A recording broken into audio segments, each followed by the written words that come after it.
Marie, renouvelée maintenant.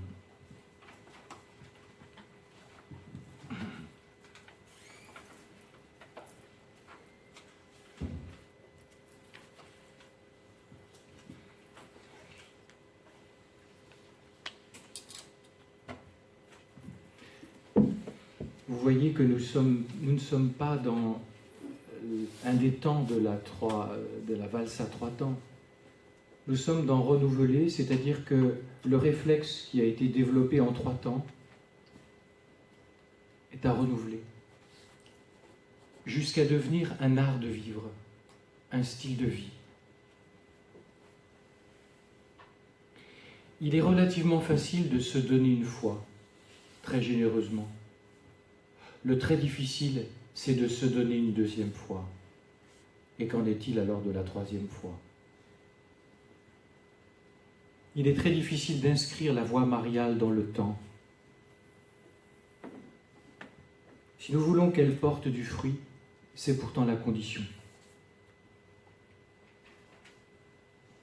Je ne voudrais surtout pas enfermer l'itinéraire de la marche vers la consécration mariale ainsi, dans des cases prédéterminées, mais souvent elle connaîtra 2 étapes. Renouveler la consécration, et puis il y a un moment, se livrer par la consécration.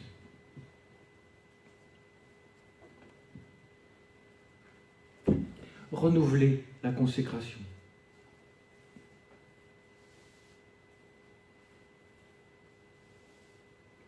Nous sommes donc dans une période d'apprentissage, durant laquelle on va développer de manière plus assidue ce réflexe d'abandon en Marie en toutes choses afin de se recevoir d'elle. Secret de Marie 44. Ce n'est pas assez de s'être donné une fois à Marie en qualité d'esclave. Ce n'est pas même assez de le faire tous les mois et toutes les semaines. Ce serait une dévotion toute passagère et elle n'élèverait pas l'âme à la perfection où elle est capable de l'élever. Première note, de renouveler la consécration. C'est dur de durer. Vous vous rappelez d'un tube? C'est dur d'être bébé. Hein?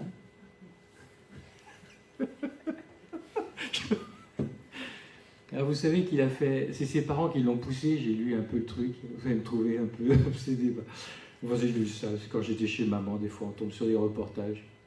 Donc c'est un chanteur qui a été poussé un peu beaucoup par papa et maman, puis après il a réessayé tout seul quand il avait 20 et 30 ans, mais ça marche pas trop.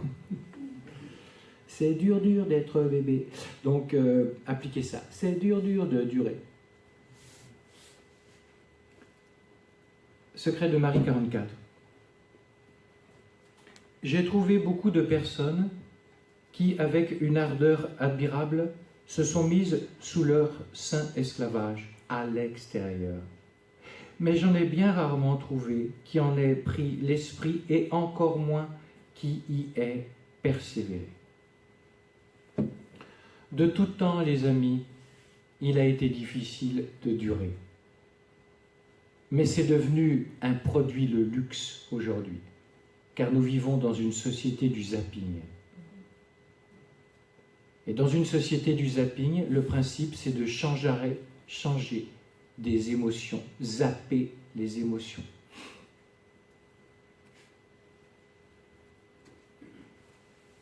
Et regardez comment il est difficile aujourd'hui de durer, l'engagement est mis à mal. Les crises du mariage sont les mêmes crises que dans la vie consacrée. Mais c'est normal, c'est le bain culturel. C'est la même chose pour la crise de l'engagement syndical ou politique.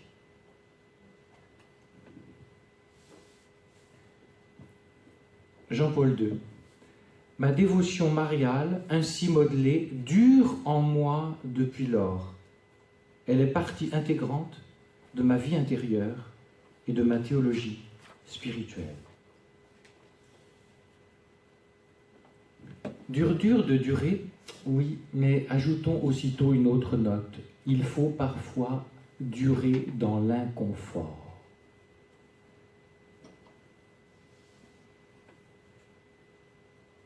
Pour parler un langage peut-être un peu popu, mais au moins ça mérite d'être compris.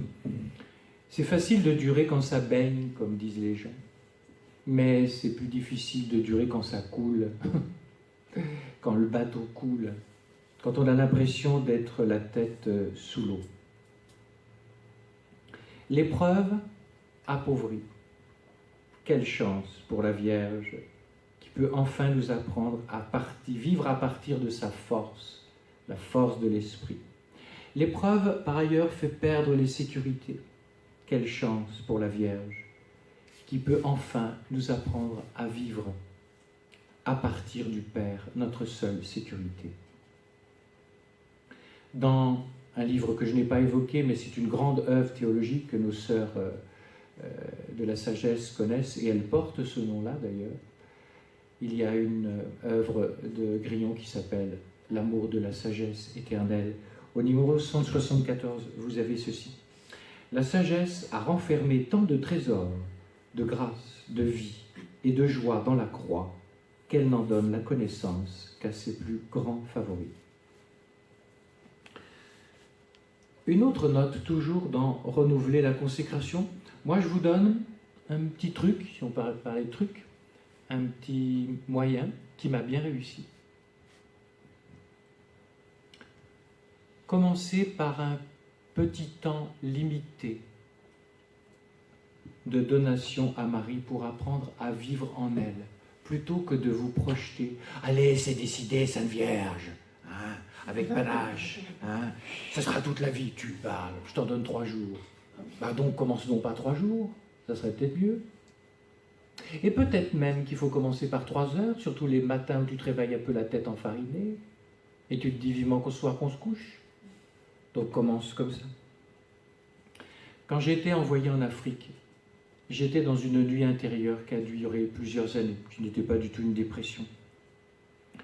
Ça ne m'empêchait pas de faire mon travail, mais c'était une nuit très douloureuse. Et qu'est-ce qui m'aidait à tenir? Et je vois bien que tout ce qui m'arrive aujourd'hui, c'est le fruit. Je peux vous dire que je n'étais pas très glorieux, hein, c'était dur, très dur. Hein.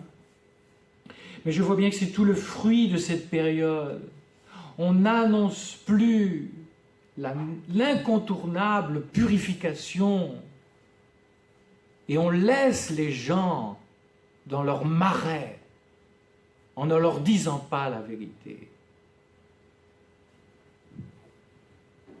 Je me souviens, je faisais parfois des vœux humains limités dans le temps de 3 jours. J'étais tellement mal intérieurement. Mon curé, tout ça, personne ne voyait. Et c'est pas que je cachais, mais voilà, ça se passait dans l'intime de l'âme. Qu'est-ce que vous faisiez pendant 3 jours? Par exemple, j'étais pas bien, j'étais très écrasé intérieurement, très apeuré, très angoissé. Eh bien, je ne regardais pas plus loin que 3 jours, parce que regarder plus loin de 3 jours décuplait l'angoisse.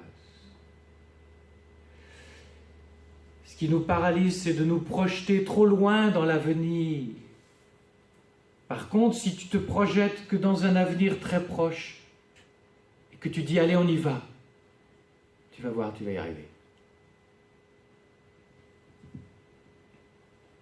Et qu'est-ce que vous faisiez? Eh bien, je n'écoutais pas la sirène des peurs et de l'écrasement, et je restais dans la bénédiction et la louange. Un livre m'a beaucoup aidé dans cette période que certains parmi vous, ça leur a parlé, La puissance de la louange. C'est une amie consacrée qui me l'avait donné avant de partir en Afrique. Lisa Joël. Oh, je l'ai bu, rebu et re-rebu. C'est une grâce de croire. Oh, que c'est une grâce de croire à la louange. Je vivais ça. Et pour vous dire comme c'était si difficile, l'angoisse était si prégnante, que la nuit, je me réveillais et je sentais l'angoisse. Et en Afrique, vous supposez, il y a des gentils animaux qui s'appellent des moustiques. Donc, j'avais pas d'argent et j'avais réussi à obtenir quelques cassettes de louanges. Et donc, et en plus, vous voyez bien, c'est pas comme ici, partout c'est du double vitrage, tout est bien équipé. Là-bas, c'est les nacos, comme on dit. Et les nacos, eh bien, il faut ouvrir les portes la nuit, parce que c'est tellement épuisant. Donc, je faisais tout pour que mes confrères n'écoutent pas. Je mettais tout bas. Je mettais l'appareil sous ma moustiquaire pour que les scuds ne m'attaquent pas. Et là, je louais pendant une demi-heure. Qu'est-ce que je disais? Ça, si ça peut toucher quelqu'un, parce que c'est la stricte vérité. Tu te réveilles, t'es pas bien. Tu t'apprêtes à louer et bénir. Que dois-tu dire? Esprit Saint, enlève le problème. C'est dur, enlève-le. Bien, il ne l'enlève pas. Eh bien, vous lui dites automatiquement. Dans la demi-heure que je vais prendre de louange, l'heure que je vais prendre, toi, tu ne changes pas. L'Apocalypse dit, il est le même hier, aujourd'hui et demain. Et donc, rien ne m'empêche de te louer, pas même mon mal-être intérieur et mon angoisse. Et là, tu te décentres complètement de ton angoisse, tu dis oui à ton angoisse, mais tu passes sous l'angoisse. Petite Thérèse dit, les problèmes, il ne faut pas les regarder de près, il ne faut pas les analyser, il faut passer par-dessous. Vous savez, c'est amusant chez elle, parce que ça vient d'une expérience quand elle était enfant, quand elle dit passer par-dessous. Un jour, ils ont dû, avec sa sœur, aller dans un bâtiment public, style préfecture. Puis à cette époque-là, il n'y avait pas les voitures qu'on a aujourd'hui, c'était des chevaux. Et il y avait un cheval avec une carriole. Enfin. Et donc sa grande sœur, qui était grande sœur, qu'est-ce qu'elle a fait? Elle a contourné le cheval. Et Thérèse est passée sous le cheval. Elle était si petite. Et donc quand elle dit qu'il faut passer sous les affaires, vous comprenez? C'est ça qu'elle veut dire. Beaucoup de tes problèmes, c'est que tu colles au problème. Tu colles à l'angoisse. Tu ne fais que les regarder. Ne t'étonne pas qu'ils finissent par t'inonder. Et donc, dans ces heures que je prenais la nuit, eh bien, je le regardais. Et l'angoisse demeure, mais on passe dessous, ou au-dessus, comme vous voudrez. C'est-à-dire qu'on regarde Jésus. Jésus seul. Je l'ai vécu, je ne suis pas très fin. Tu dois le vivre aussi. Dis pas, je suis bonne à rien. C'est pas vrai.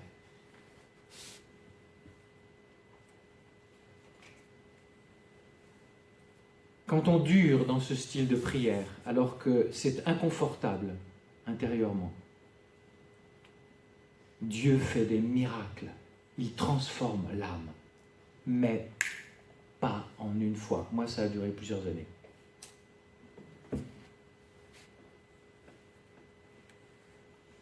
À tel point de se considérer comme un malade. Vous m'entendez? J'ai pas honte de vous dire ça maintenant. Hein. Donc s'il y en a qui passent par ces sentiments-là, non, ça ne me scandalise pas. Maintenant, je me sens un petit peu moins malade. Je me sens plutôt enfant. Et puis je ne comprends pas tout ce qui se passe. Et puis il y a effectivement une sérénité profonde qui s'installe. Je vais utiliser une image.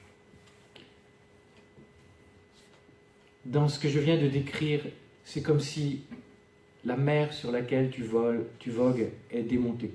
Et tu es dans une petite barque, petite goélette, et un peu le mal de mer, tu vois ce que je veux dire. Et puis, tu as l'encre qui est dans ton bateau, un petit peu moins grosse que celle-ci, parce que je crois qu'elle ferait couler, hein, parce que celle-là, donc.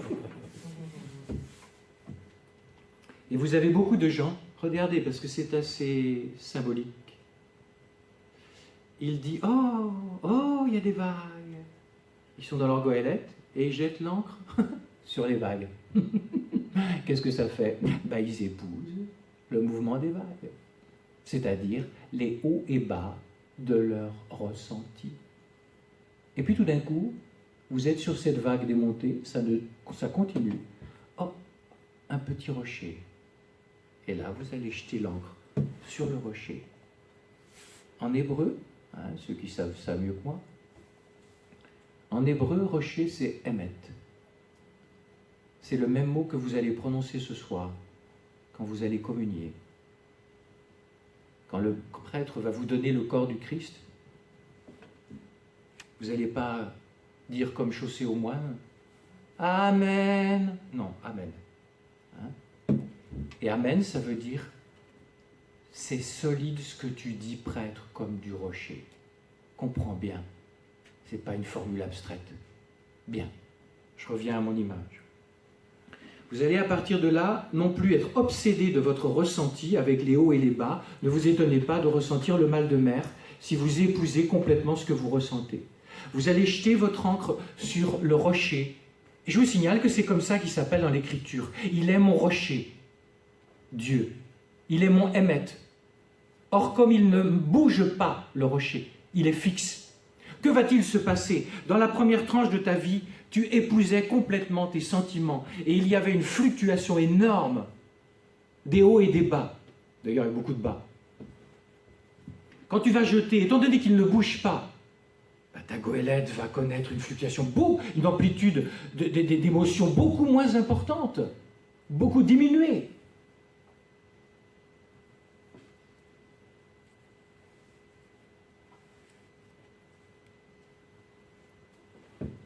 La foi, on ne se rend pas compte du pouvoir thérapeutique de la foi. Du pouvoir d'enracinement dans la paix. Notre Dieu s'appelle le prince de la paix.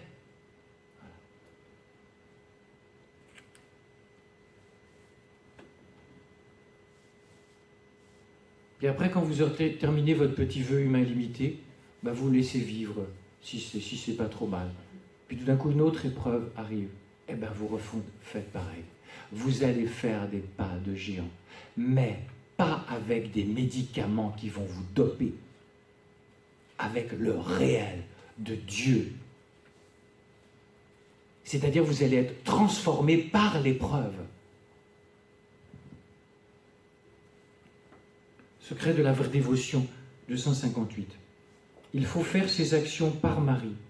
C'est-à-dire qu'il faut que les âmes obéissent en toutes choses à la très sainte Vierge et qu'ils se conduisent en toutes choses par son esprit qui est le Saint-Esprit de Dieu. Il n'est pas dit qu'elles ressentent, il est dit qu'elles obéissent. Or Dieu ne change pas. Et il me dit comme à Pierre, viens vers moi. Mais Jésus, j'ai peur des vagues. Oui, viens vers moi. Et Saint Pierre, il a jeté son encre sur le regard de Jésus. Et dès qu'il a commencé à regarder ses pieds, il a dit, mais attends, on m'a appris à l'école que quand on marche sur l'eau, ça coule. Et il a commencé à couler. Un prédicateur assez taquin dit, c'est quand il a commencé à passer à sa belle-mère qu'il a commencé à couler. Enfin, c'est un peu... c'est pas gentil, je suis d'accord. Les pauvres belles-mères.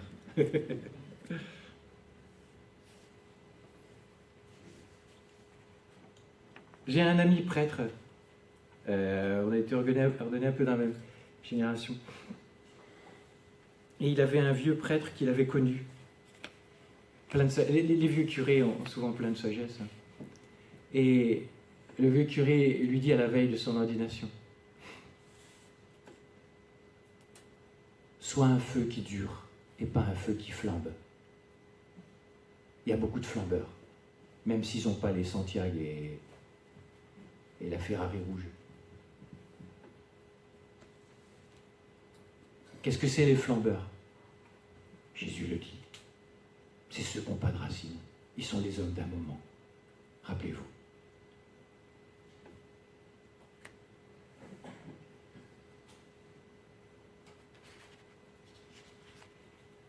Maintenant, se livrer, deuxième temps, par la consécration. Vous voyez bien, c'est pédagogiquement que je fais succéder 2 étapes. Mais peut-être qu'une personne parmi vous va commencer par une consécration vécue, puis après elle va en découvrir toute la richesse, puis après il va y avoir un moment aussi vrai. Bon, peu importe, je fais ça pédagogiquement parce qu'il faut dire une chose après une autre. On est sur la terre, on n'est pas au ciel. Pour ma part, C'est dans un foyer de charité que, à ma première retraite, que j'ai fait quand j'étais séminariste, que j'ai vécu la consécration à la fin, j'ai été touché. Et puis après, tenez-vous, j'ai eu la grâce, donc, c'est une vraie grâce, hein, de cette épreuve d'avoir été remercié du séminaire et d'avoir été envoyé en Afrique. Et là, alors que j'étais dans une grande solitude intérieure, le Seigneur, au bout de 3 mois, a fait venir le Père Raymond Alter, qui pour moi est une si belle figure de prêtre marial et possédé par le Saint-Esprit. Et là, au sanctuaire marial d'Abidjan, ils ont fait des préparations pour les laïcs sur 3 semaines, comme faisait de Montfort, avec enseignement et puis prière et tout ça. Je suis allé avec les laïcs. Et puis j'ai fait ma consécration. Puis quelques années après, je suis devenu prêtre. Et puis tout d'un coup, intérieurement, j'ai senti qu'il fallait que je fasse encore. Comme si c'était plus profond qui demandait, Jésus. Et je suis allé trouver mon père spirituel, je lui ai dit, il va se moquer de moi. Il m'a pris au sérieux. Il m'a dit, mais si Joël, on va le vivre. Voilà. Et là, j'ai commencé, dans les mois, sans guili-guili, j'ai commencé à voir. Je vais y revenir tout à l'heure, parce qu'il y a quelque chose d'important à dire là-dessus.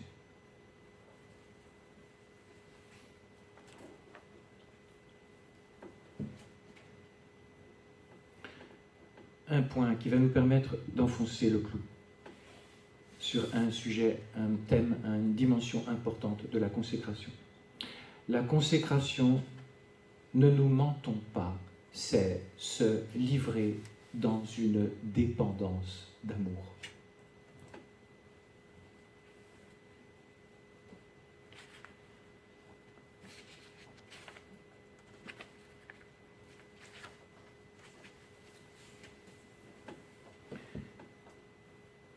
L'originalité de la 3e dévotion,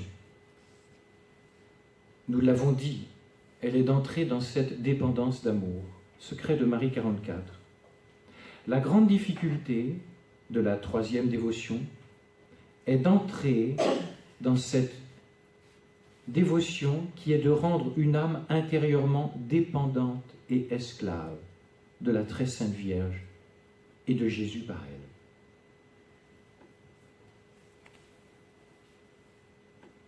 Et vous comprenez, notre monde, je vous l'ai dit, refuse le mot dépendance. L'éducation actuellement est toute faite pour devenir indépendant. Tout nous crie l'indépendance. Est-ce que vous comprenez le décalage?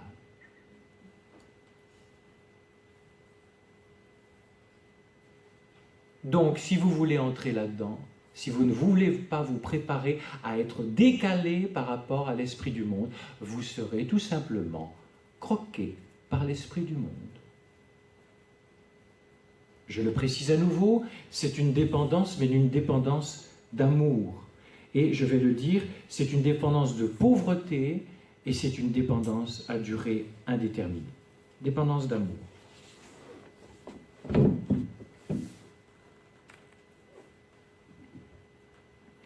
C'est une dépendance d'amour, c'est-à-dire qu'en fait, il s'agit de mourir à soi pour naître ou renaître à Dieu.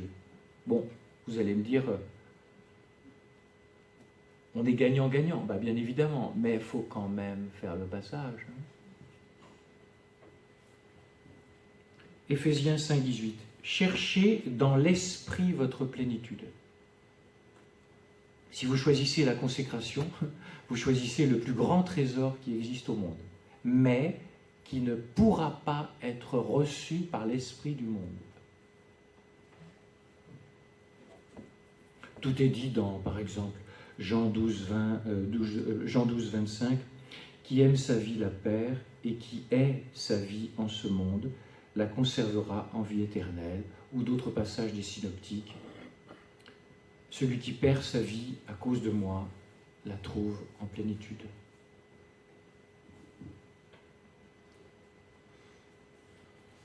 Et donc, dans notre chapitre Se livrer, il va y avoir un moment où nous allons nous décider à livrer notre liberté. Il y aura un seuil. Dépendance de pauvreté. Quelle était la vie spirituelle de Jésus quand il était sur la terre? La même qu'il vit dans la Trinité éternelle, mais incarnée bien évidemment. Et donc, une dépendance de pauvreté totale. Il se reçoit en tout du Père par l'Esprit. Ce que fait le Père, le Fils le fait pareillement. Jean 5, 19. L'obsession de Jésus, c'est papa, c'est Abba. Papa, je pense quoi? Papa, je dis quoi? Papa, je fais quoi?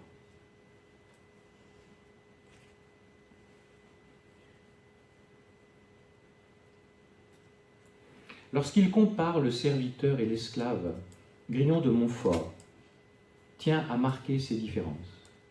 Il dit: un serviteur ne donne pas tout ce qu'il est et tout ce qu'il possède et tout ce qu'il peut acquérir par autrui ou par soi-même à son maître. Mais l'esclave se donne tout entier, tout ce qu'il possède et tout ce qu'il peut acquérir à son maître, sans aucune exception. Vous avez sans doute reconnu des mots même qui sont dans la prière de consécration. C'est pour ça, quand j'entends des gens qui me disent « Oh, la prière de Grignon de Montfort, c'est formidable. Oh, la prière de Charles de Foucault, c'est formidable. » Ont-ils lu ce qu'ils lisent? Et attention, bien sûr, c'est formidable. Mais est-ce qu'on mesure l'exigence? Vous voyez, c'est ça que je veux dire. Pour moi, ces prières sont magnifiques. Mais fais de moi ce qu'il te plaira. Tiens, je vous raconte quelque chose. Il y avait une religieuse dans un pays très pauvre à l'étranger. Et c'était à l'époque où on ne revenait pas tous les ans. Parce que maintenant, les moyens de communication sont beaucoup plus faciles, beaucoup moins chers. Bien.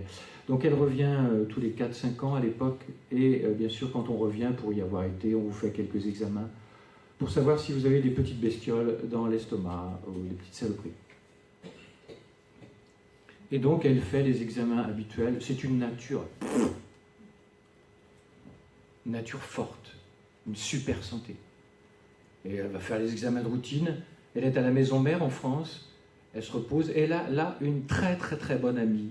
Mais vous savez, l'amie religieuse qui se compte sur les doigts d'un doigt. Pas sur les doigts d'une main. C'est un peu trop déjà. Donc, et le médecin la convoque. Ma sœur, voilà, on vous a découvert un cancer au pancréas. Ça va être très rapide. Et cette sœur, elle était archi-fan de la prière de Charles de Foucault, qu'elle récitait, mais toute sa vie avec une ferveur.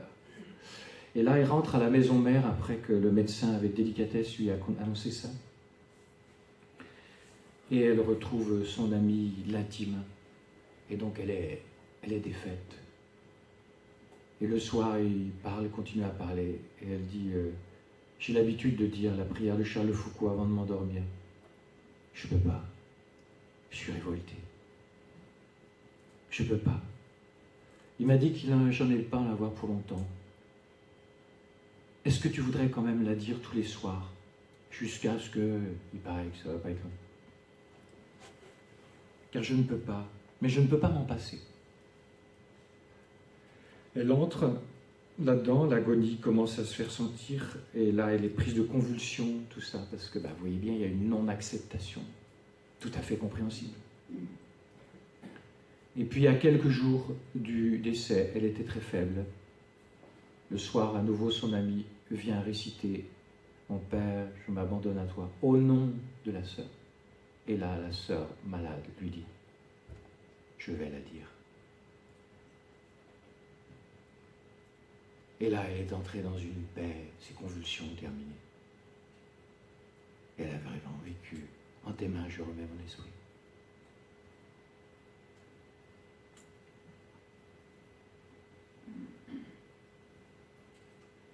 Dépendance à durée indéterminée.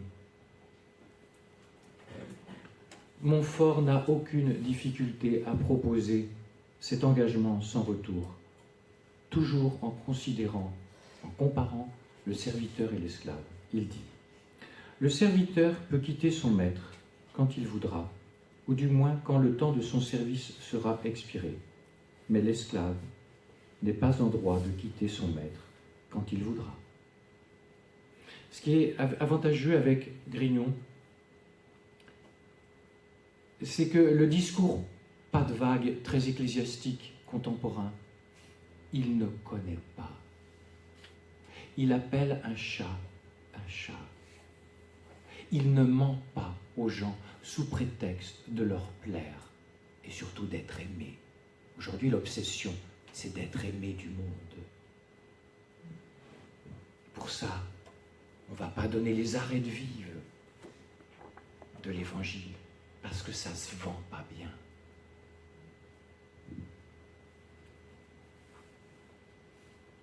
J'ai trouvé chez une mystique canadienne, qui me paraît très très sérieuse, Dina Bélanger. Ah, je vois que vous connaissez tout, moi je suis découvert un peu. En tout cas, j'ai lu une vie, ça m'a beaucoup nourri. 1897-1929, c'est une fille vraiment de l'esprit de Montfort. J'ai trouvé ces quelques lignes. Je vous les lis, ça fait une dizaine de lignes. Elle relate le basculement dans l'abandon radical à Jésus par Marie. L'étape, elle dit. Soudain, une lumière m'éclaira. Jusque-là, je me tenais unie à ma bonne mère pour laisser agir Jésus. Pourquoi donc ne pas la laisser faire, elle aussi? Sans doute, je pratiquais l'abandon total envers Marie. Néanmoins, je ne le comprenais pas si clairement. À partir de cette lumière, en tout, je laissais faire Jésus et Marie. Depuis ce moment, je trouvais la devise que je cherchais depuis si longtemps, celle qui répondait à mes aspirations et qui résumait mes sentiments, aimer et laisser faire Jésus et Marie. Voilà tout ce qui me satisfait. Aimer, cela veut dire l'amour jusqu'à la folie, jusqu'au martyre. Laisser faire veut dire abandon parfait, qui suppose anéantissement, destruction de soi-même. Laisser faire Jésus, c'est-à-dire laisser agir librement le Dieu d'amour.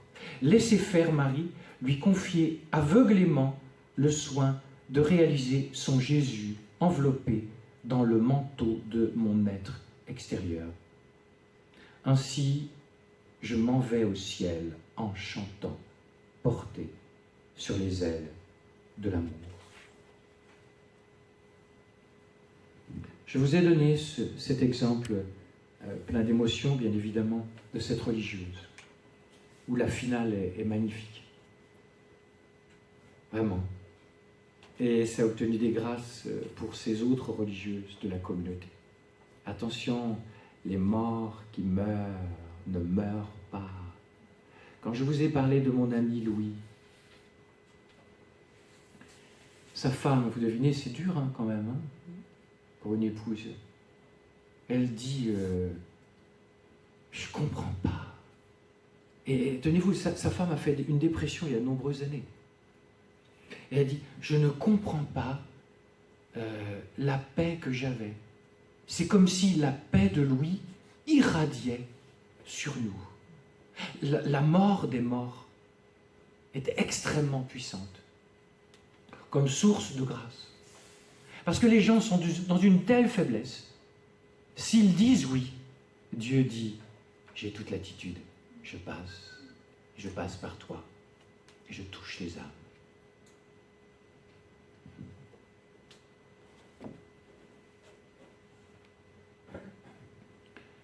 Je vous ai donné ce témoignage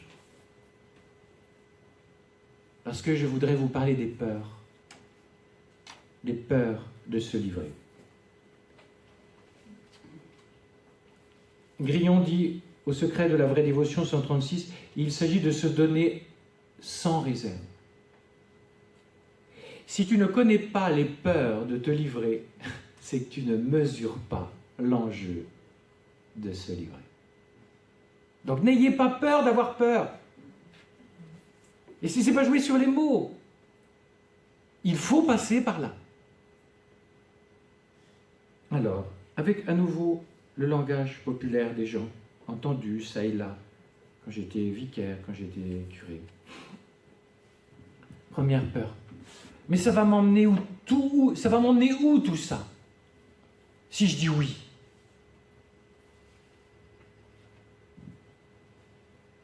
Faire de la piété, c'est pas trop difficile. Mais fais de moi ce qu'il te plaira. C'est autre chose.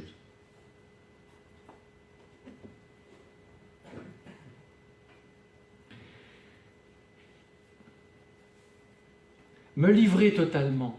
Mais moi, mon père, j'ai peur de souffrir.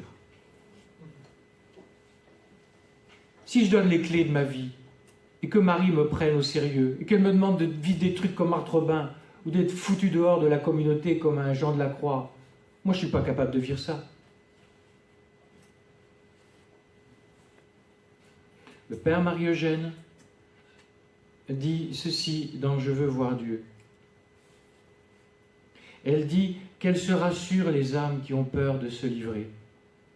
C'est sa devise au père Marie-Eugène, se livrer. Qu'elle se rassure les âmes qui ont peur de se livrer. Si elles ont peur, elles ne tomberont pas autrement et autre part que dans les mains de la miséricorde, qui ne permettra jamais que vous viviez des choses qui soient au-dessus de vos forces. Rappelez-vous, c'est marqué dans l'Écriture, le Seigneur ne tente pas au-dessus de nos capacités.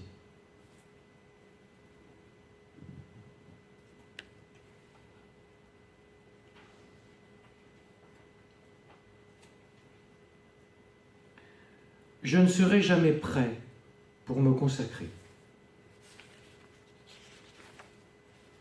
Alors, il y a deux pièges. D'ailleurs, je suis prêt. C'est, mais mon père, je ne serai jamais assez parfait pour me livrer. Ou je ne serai jamais prêt. Je ne serai jamais parfait, c'est des âmes vertueuses. Je ne serai jamais prêt, c'est des âmes sportives. En gros, ils veulent jouer le match. Ils veulent jouer le match. Et donc, ils n'en finissent pas de s'entraîner. Parce qu'ils veulent faire un revers des croisés à Nadal. Et comme en face, ça cogne un peu fort.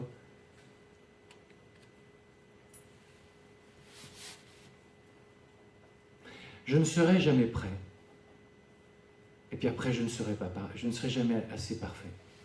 Essayons de revisiter ça. Je ne serai jamais prêt, mais c'est les apôtres. Il les prend, Jésus. Et au bout d'un moment, il voit qu'ils se querellent pour des histoires de « Moi, je voudrais être le premier dans ton royaume quand tu vas l'instaurer. Oh, » Le pauvre, il dit « Mais ils sont nuls, les mecs. Mais comment j'ai été prendre des gars pareils ?» Il leur dit « Mais je vais rester longtemps avec vous. » Qu'est-ce qui a rendu prêts les apôtres? Leur perfection durant les 3 ans d'apprentissage, de noviciat? Non. Et on aurait été pire, enfin moi j'aurais été pire, bon. Eh bien c'est la Pentecôte. La Pentecôte a pris des êtres qui étaient timorés par peur des Juifs.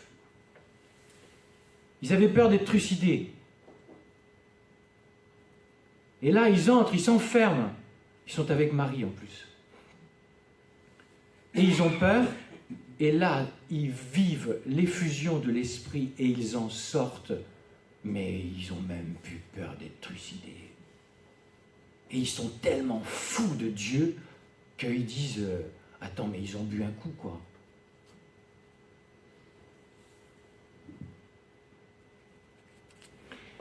Commence par te livrer, pas prêt. Et voyant cela, Jésus te livrera l'Esprit Saint qui te rendra prêt. Donc n'attends pas d'être prêt, totalement prêt. Tu ne le seras jamais. Maintenant, n'attends pas d'être parfait.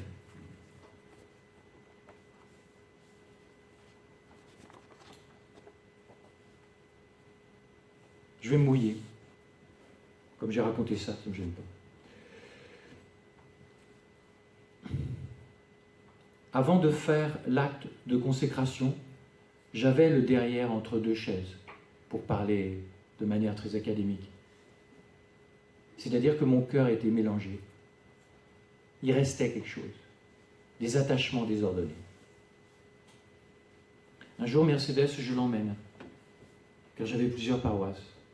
Et comme elle était aveugle et qu'elle voulait aller à la messe, donc je l'emmène dans la voiture.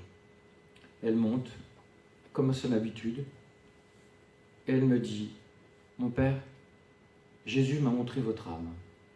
Vous avez des crochets. » Ah, j'ai un peu compris.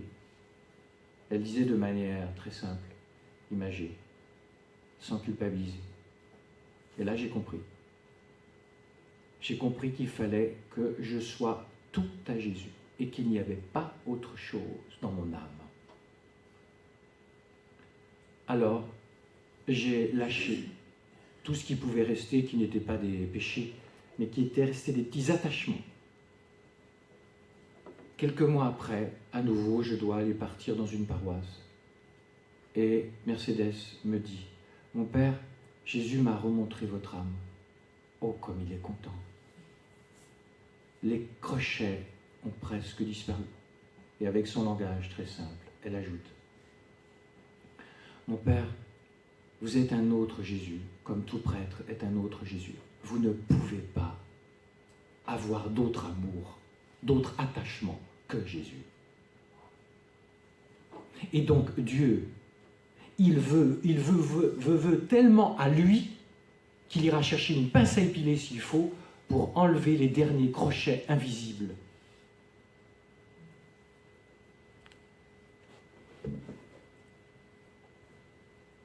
Et je le comprends maintenant.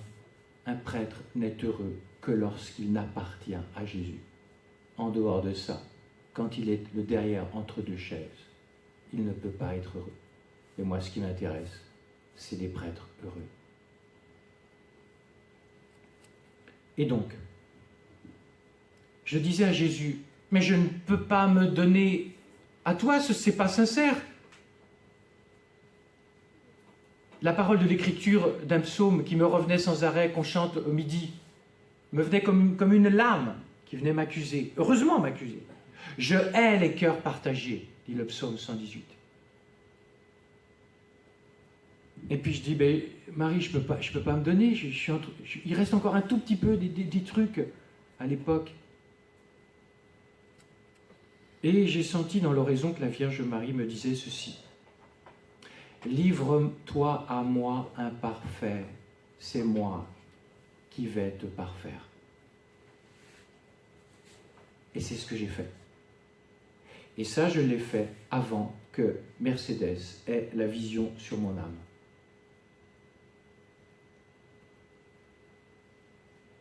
Donc, qu'est-ce qui nous paralyse finalement pour nous livrer? La peur, et puis, pas se sentir prêt et pas parfait. Eh bien, livre-toi mélangé. Et lui, il va départager. Vous ne trouvez pas c'est extraordinaire, mes amis? Vous n'avez donc pas à faire des séances de muscu à Schwarzenegger. Vous n'avez donc pas à être hyper vertuose.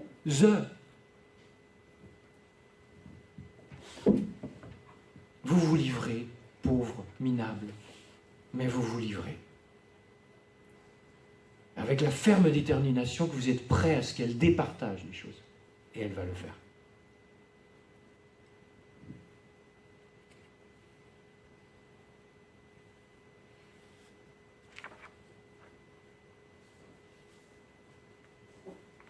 Vous ne trouvez pas que ça démocratise ces affaires-là? Et moi, je sais qu'il m'a donné de le vivre pour faire comprendre aux gens, mais t'inquiète pas, arrête de regarder tes limites, arrête de regarder tes péchés, ça suffit ça. Livre-toi tel que tu es. Il fera le reste. Mais livre-toi. C'est pas rien se livrer. Ça veut dire que tu vas être prêt à ce que Marie fasse le tri.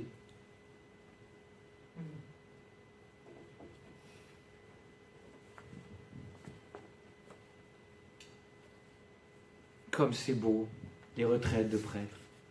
Comme c'est beau, quand un prêtre rentre là-dedans. la totale. Jésus, seul.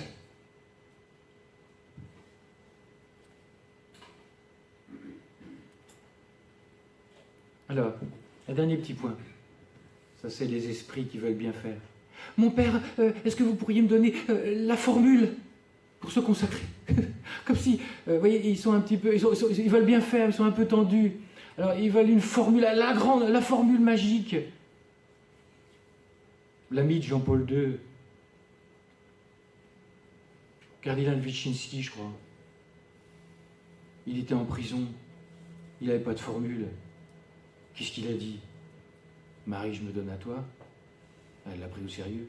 Vous croyez que Jésus, il a besoin de citations? Ce qu'il veut voir, c'est ce que tu as dans le ventre comme détermination.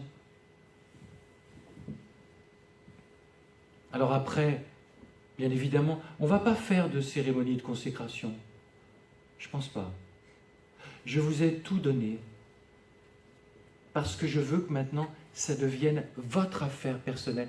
Et pas simplement quelques émotions en fin de parcours. On est tous ensemble, c'était gentil, tout ça. Oui, mais ça peut être du pipeau. Là, ça va être chacun, il a les éléments. Je sais que Jésus vous a donné les éléments cette année, cette semaine. Maintenant, la balle est dans votre camp. Et vous ferez chacun selon les appels de l'Esprit. Après, formule, pas formule.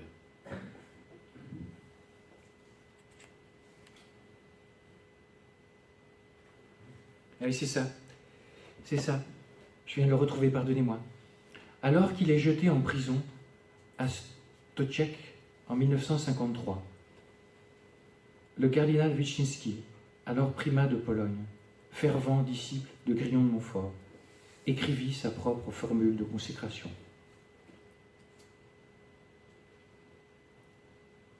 Tes mots à toi. Par contre, ça peut être bien de t'aider d'une formule de consécration style Grillon de Montfort. Pourquoi? Parce que le Père Marie-Eugène dit à propos de Thérèse, tout ce qu'elle écrit, c'est sursaturé de divin. J'en parlais avec Père Gérard ce midi. Je disais, c'est fou ce que laisser parler les saints, ça touche les âmes. Et donc pendant ce temps-là, le prédicateur, il se repose. On laisse parler les saints. Et les saints, du fait qu'ils ont fait l'expérience de Dieu. Dieu est dans leurs mots. Autrement dit, faire appel à la prière de consécration de Grillon de Montfort, il y a du divin, il y a du spirituel, il y a de la grâce dans cette formule. Parce qu'elle jaillit d'une expérience vécue d'abandon total par un saint à la Sainte Vierge. Je termine par ceci. Je me souviens un bon vigneron. Un jour, on avait fait un week-end de retraite. Un bon vigneron, tellement attachant, très, très, très fervent. Et puis alors, il vient, puis il me dit « Ah, monsieur Père Joël, la consécration à Marie, on l'a fait avec ma femme à Lourdes il y a 20 ans. » Ah bon? Mais la consécration, c'est jamais derrière nous. C'est toujours devant nous. Plus sérieux, les gens qui vont dire « Oh, vous savez, moi je la récite tous les matins. » Ah oui, mais qu'est-ce que ça donne dans la journée? Mais c'est dans la journée que c'est important. Sinon, c'est le matin, voilà, la tête à 90 degrés. Bon, je ne moque pas trop, mais c'est bien. Moi aussi, dès que je saute du lit le matin, c'est ce que je dis, bien évidemment. Mais c'est pour que dans la journée, je reçois une personne. Je dis quoi, maman Marie? Je pense quoi? Qu'est-ce que je fais? Comment tu vois les choses? Donc vous voyez, vous comprenez pourquoi je n'ai pas pris le titre « Consécration à Marie ». Parce que quand les gens entendent « consécration », ils pensent « cérémonie ». Or, le vrai esprit de la consécration n'est pas une cérémonie, c'est une vie en Marie. C'est un style de vie. c'est un art de vivre, c'est une alliance. Et immergé dans les quotidiens et dans les tâches les plus matérielles, les riens de la vie.